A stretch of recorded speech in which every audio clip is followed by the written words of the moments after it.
Bonjour, c'est Thibault Lambert et vous écoutez Code Source, le podcast d'actualité du Parisien.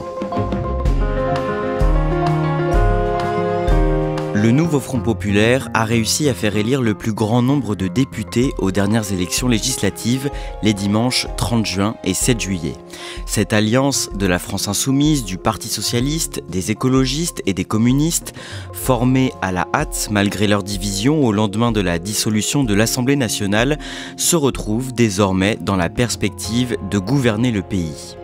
Mais sans majorité absolue dans l'hémicycle, avec moins de 200 sièges, la gauche craint de ne pas pouvoir former un gouvernement seul. Code Source refait le film du nouveau Front populaire avec deux journalistes du Parisien qui couvrent la gauche au service politique, Pierre Morer et Julien Dufay.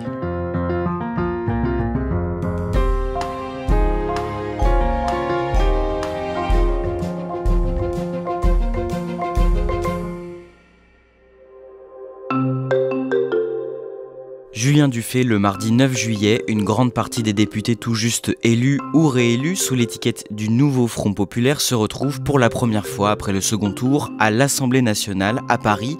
Quelle est l'ambiance sur place ? C'est une ambiance un peu particulière parce qu'il y a des nouveaux élus, notamment au sein du groupe du Parti socialiste qui fait plus que doubler son nombre de députés, avec l'arrivée notamment de François Hollande. On voit aussi passer Jean-Luc Mélenchon, qui n'est pas député mais qui est là pour accueillir les députés insoumis qui font leur rentrée. On a Olivier Faure, le chef du Parti socialiste, qui vient d'annoncer qu'il est candidat au poste de Premier ministre. Donc on a une satisfaction des résultats, mais teintée quand même du brouillard qui règne sur la scène politique en général, qui fait que chacun se demande ce qui va se passer dans les jours qui viennent. On va voir ensemble comment la gauche a réussi à déjouer les pronostics de ces législatives et on parlera des défis auxquels elle est confrontée après le second tour du 7 juillet. Mais d'abord, reprenons cette histoire depuis le début. Le dimanche 9 juin, au soir des élections européennes remportées par l'extrême droite de Jordan Bardella, en tête avec plus de 30% des voix, le chef de l'État, Emmanuel Macron, annonce la dissolution de l'Assemblée nationale. Il annonce convoquer de nouvelles élections législatives et dans les heures qui suivent, les voix de gauche qui redoutent une victoire du RN se lèvent pour appeler tous les partis à faire alliance. Julien Dufay, rappelez-nous comment émerge l'idée d'un nouveau Front populaire et comment cette idée fait son chemin. Cette idée, elle émerge très vite au soir du 9 juin. C'est le député de la Somme, l'insoumis, critique de la direction LFI, François Ruffin, qui lance cette idée, le nom du nouveau Front populaire. La crise de 29, elle a débouché sur le nazisme en Allemagne, mais elle a débouché sur le Front populaire en France. Il n'y a pas de fatalité, nous pouvons l'emporter. Moi, je préfère gagner ensemble que perdre divisé. On a quelques heures de flottement, forcément, notamment au QG de Raphaël Glucksmann, où tous les socialistes sont là. Ils ont à peine eu le temps de profiter de leur entre guillemets victoire avec ce score de 14%, qu'ils doivent se plonger dans cette nouvelle alliance. Les heures qui vont suivre, ça va être des tractations jusqu'à aboutir à cette réunion entre les 4 chefs qui vont former le nouveau Front populaire. Pierre Morer, à cet instant, les écologistes, les socialistes, les communistes acceptent de passer outre leur profonde division avec la France insoumise. Oui, parce qu'on se souvient quand même que la première alliance des gauches qui a été formée en 2022, la nouvelle Union populaire écologique et sociale, elle avait pris fin en fait au mois d'octobre-novembre 2023 à cause des différends entre les 4 partis de gauche. Et en fait, au soir du 9 juin, sidérés par les résultats de l'extrême droite, tous les partis de gauche se rendent compte que leur seule solution, rapidement, ça va être de se retrouver tous ensemble. Donc il y a quand même un peu de réflexion entre les uns et les autres. Par exemple, au début, les socialistes refusent de parler aux insoumis. Les insoumis dialoguent plutôt d'abord avec les écologistes, qui font un peu le tampon entre les 4 partis de gauche. Et puis lundi, en fin de journée, les 4 formations de gauche arrivent à se mettre autour de la table. Une fois que ce nouveau Front populaire est constitué, dans les jours qui suivent, les responsables des partis tentent de s'accorder sur un programme de gouvernement et des candidatures uniques dans chaque circonscription. Les négociations sont longues et très difficiles. Des candidatures uniques, c'est très important pour éviter la dispersion des voix. C'est-à-dire que si dans une circonscription il y a plusieurs candidatures de la gauche, ils ont moins de chances d'accéder au second tour. Ça va durer un peu plus de 4 jours et 4 nuits où les négociateurs ne dorment pas ou quasiment pas. Les négociations, elles tournent autour de deux choses. D'un côté, la répartition des circonscriptions pour chaque parti, qui est un peu le nerf de la guerre. C'est les insoumis qui en obtiennent le plus. Et de l'autre côté, le fond du programme, puisque se joue en fait en coulisses une bataille entre LFI et Place Publique, le petit mouvement de Raphaël Glucksmann, qui veut imposer des lignes rouges claires dans ce nouveau programme du nouveau Front populaire, pour que ce ne soit pas celui de Jean-Luc Mélenchon. Nous avons réussi à proposer un véritable projet pour la France. Un projet pour vous protéger d'abord. Le soir du jeudi 13 juin, les socialistes, les insoumis, les communistes et les écologistes annoncent qu'ils sont parvenus à s'entendre sur un contrat de législature, un programme. Que contient ce programme ? Il y a des mesures sociales assez fortes, puisqu'ils proposent notamment un SMIC à 1 600 €. Ils proposent aussi d'abroger la réforme des retraites. Ils proposent aussi l'abrogation de la dernière loi immigration. Il y a aussi le blocage des prix sur les produits de première nécessité. Ils proposent aussi des aides pour arriver à un objectif d'école gratuite. Et puis sur le volet fiscal, ils proposent un retour de l'impôt sur la fortune et plus globalement une imposition beaucoup plus forte des plus riches. Dans la foulée, le nouveau Front populaire révèle chaque candidat qui a été choisi par circonscription et ces investitures donnent déjà lieu à quelques frictions. À la France Insoumise, on va se rendre compte qu'il y a des investitures de sortants qui n'apparaissent pas. En clair, certains députés qui étaient trop critiques vis-à-vis de la direction de LFI et de Jean-Luc Mélenchon ne sont pas reconduits. Alexis Corbière en Seine-Saint-Denis, Raquel Garrido également en Seine-Saint-Denis. Bref, très vite on va parler d'une purge, c'est-à-dire d'une volonté de se débarrasser des éléments perturbateurs au sein du mouvement de Jean-Luc Mélenchon. Ça va choquer puisque ça donne quand même un signal qui est assez désastreux dans une campagne qui va être très courte et qui doit être quand même de l'avis général concentré sur le barrage au Rassemblement national. Ces candidats purgés vont quand même se présenter en dissidence face à des candidats officiels de la France Insoumise et du nouveau Front populaire. Et donc, on peut dire que le nouveau Front populaire ne commence pas de la meilleure manière sa campagne. Pierre Maurer, pendant cette campagne pour les législatives, la France Insoumise fait figure d'épouvantail à gauche. On en a déjà parlé dans un épisode de Code Source. Rappelez-nous pourquoi en quelques mots. Rapidement, en fait, les adversaires du nouveau Front populaire, que sont Emmanuel Macron et Gabriel Attal, et du côté du Rassemblement national, Jordan Bardella, accusent le nouveau Front populaire d'être rangé derrière Jean-Luc Mélenchon, ce qui factuellement n'est pas vrai, puisque Jean-Luc Mélenchon ne domine pas le nouveau Front populaire. Et ils utilisent cette figure de Jean-Luc Mélenchon en accusant une bonne partie des candidats de LFI d'être des antisémites, en accusant d'autres d'être des éléments perturbateurs de l'extrême gauche, et en pilonnant le programme économique du nouveau Front populaire, en affirmant qu'il ne serait pas viable, il ne serait pas suffisamment chiffré ou beaucoup trop dépensier. Et en fait, Jordan Bardella, comme Gabriel Attal et Emmanuel Macron, utilisent la figure de Jean-Luc Mélenchon comme un repoussoir. La semaine suivante, les différents partis du nouveau Front populaire apparaissent en désaccord sur la manière dont ils vont devoir choisir leur Premier ministre en cas de victoire à ces élections. Julien Dufay, pourquoi c'est une question qui les divise déjà à ce moment-là ? C'est quand même une question hypothétique parce que rien ne dit que le nouveau Front populaire va arriver en tête, mais là encore c'est une question qui est agitée par les adversaires du nouveau Front populaire qui se souviennent qu'en 2022, la NUPES avait fait campagne sur le slogan « Jean-Luc Mélenchon, Premier ministre ». Là, Jean-Luc Mélenchon, il souffle un peu le chaud et le froid en disant « je pourrais être Premier ministre, mais je ne m'impose pas ». Donc, il va y avoir chez les opposants, mais aussi au sein même du nouveau Front populaire, cette question de qui comme Premier ministre qui va émerger et de la manière dont on va le choisir. Pour Jean-Luc Mélenchon, qui reprend une position initiale d'Olivier Faure, le Premier ministre doit être issu du premier groupe du nouveau Front populaire, donc du groupe qui arrivera en tête. On ne le sait pas encore, mais il présume que ce sera les Insoumis. Olivier Faure, lui, va évoluer dans sa position et va dire non, le Premier ministre devra être choisi par consensus au sein de la future coalition du nouveau Front populaire. Et là aussi, par calcul, il estime que les députés seront majoritairement hors LFI et pourront choisir une figure plus consensuelle que Jean-Luc Mélenchon. Dans ce débat, c'est là encore la figure de Jean-Luc Mélenchon qui est clivante et urticante à gauche. On en vient au dimanche 30 juin, soir du premier tour des élections législatives. Les premiers résultats dévoilés à 20h donnent le Rassemblement national et ses alliés en tête. Et c'est donc le RN qui arrive en tête de ces élections législatives avec 33% des voix, suivi du Nouveau Front Populaire, l'Alliance de gauche. Le Nouveau Front Populaire se hisse à la deuxième place. Julien Dufay, ce soir-là, vous êtes pour Le Parisien à la soirée électorale du Parti socialiste. Quelle est l'ambiance après les résultats ? C'est la stupeur face au score du Rassemblement national. On passe très vite en mode il va falloir faire barrage avec un front républicain. Ça apparaît très vite du côté du Parti socialiste. Ça apparaît également chez les Insoumis. En clair, la gauche se met très rapidement d'accord sur un mot d'ordre commun.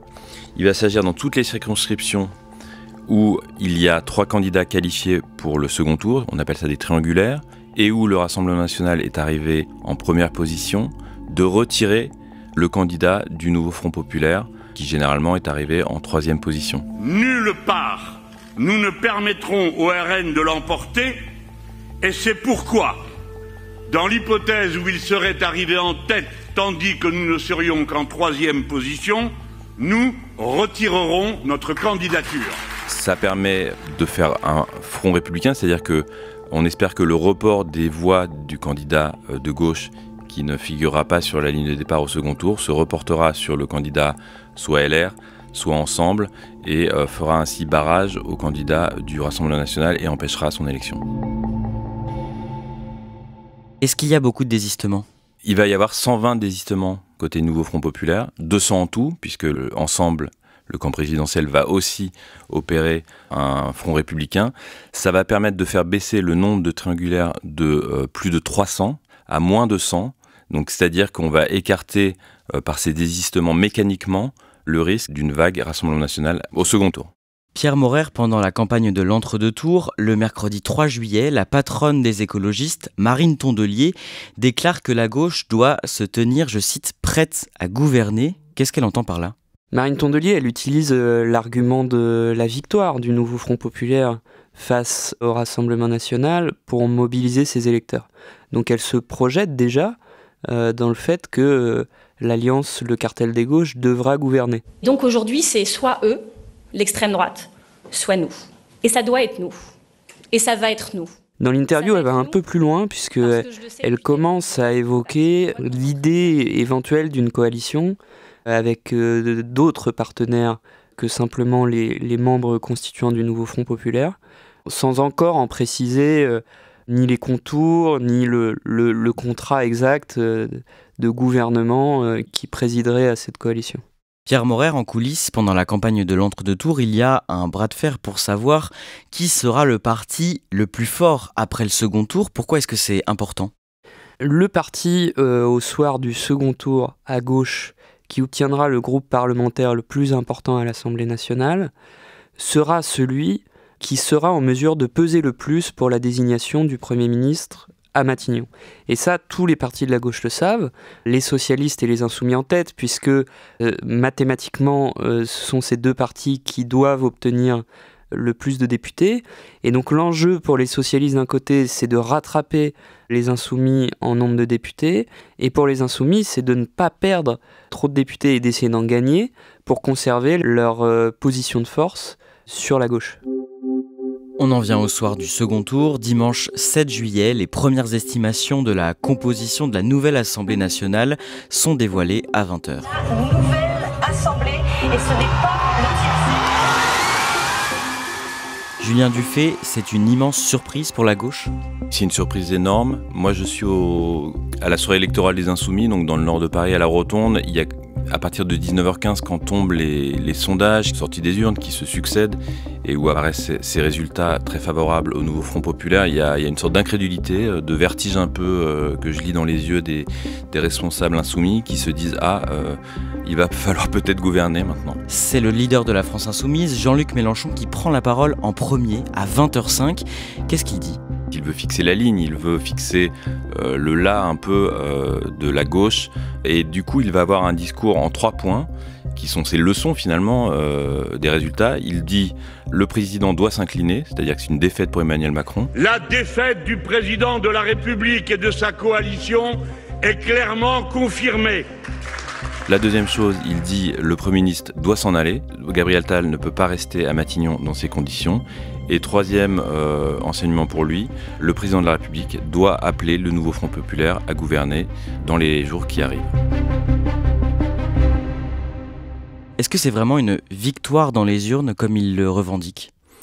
C'est tout le débat de ces jours-ci et je pense des jours à venir. C'est-à-dire que certes, le nouveau Front populaire est arrivé en nombre de sièges en tête, mais il n'a pas de majorité absolue, et loin de là. C'est-à-dire qu'il lui manque 100 sièges pour obtenir ces 289 députés qui permettent de faire passer des lois, de gouverner à l'abri d'une motion de censure, tout simplement de mener une politique de manière stable.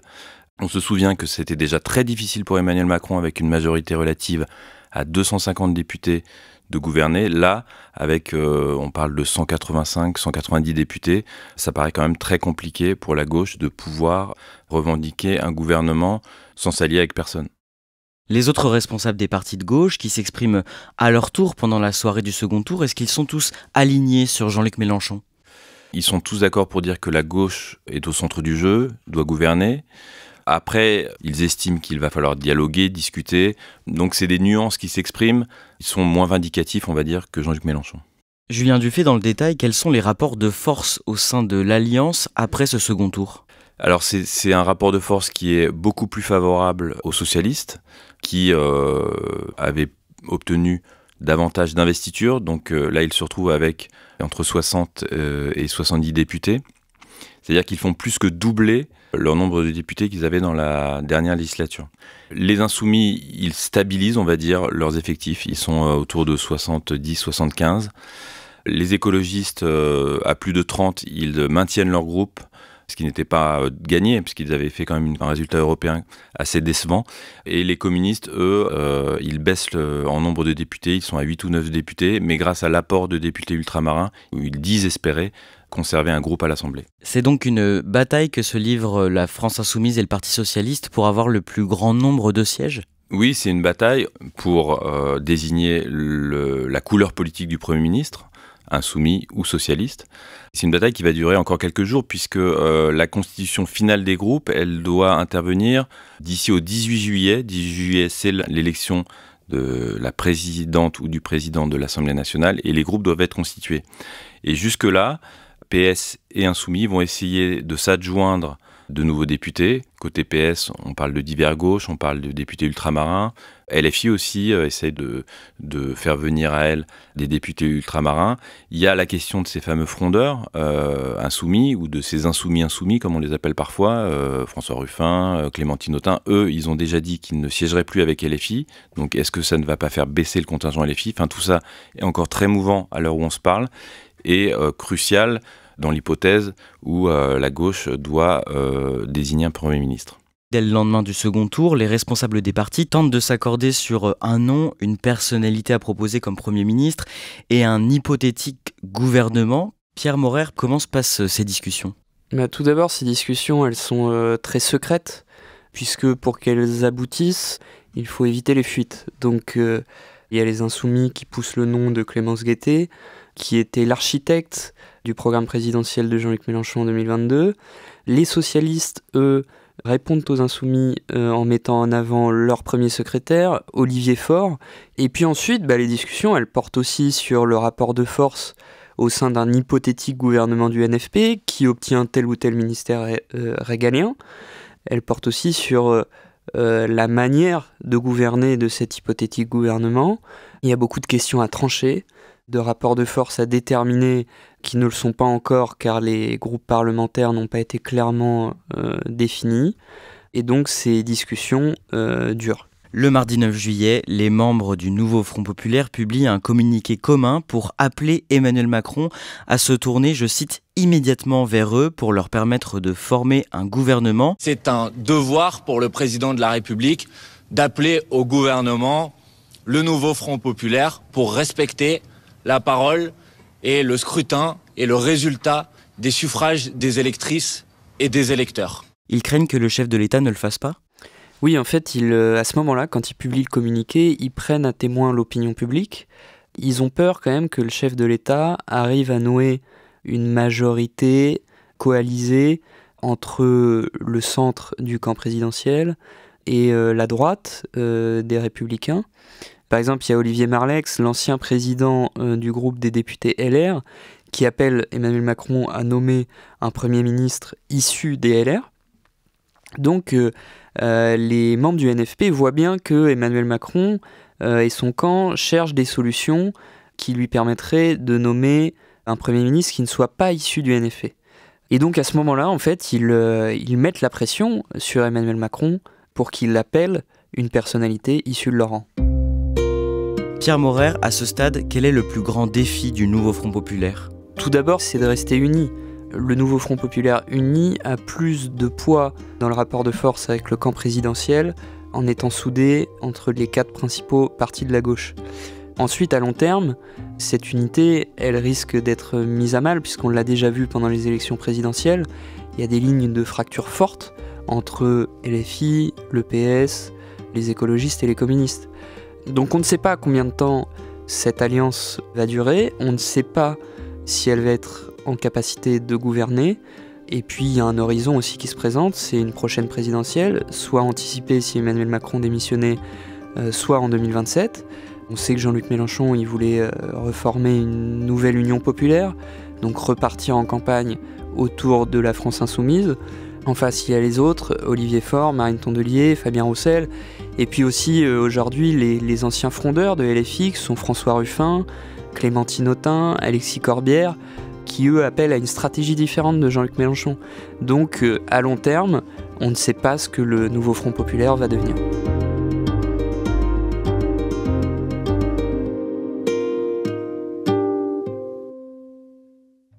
Merci à Pierre Maurer et Julien Dufay. Pour suivre toute l'actualité politique après les législatives, rendez-vous sur leparisien.fr.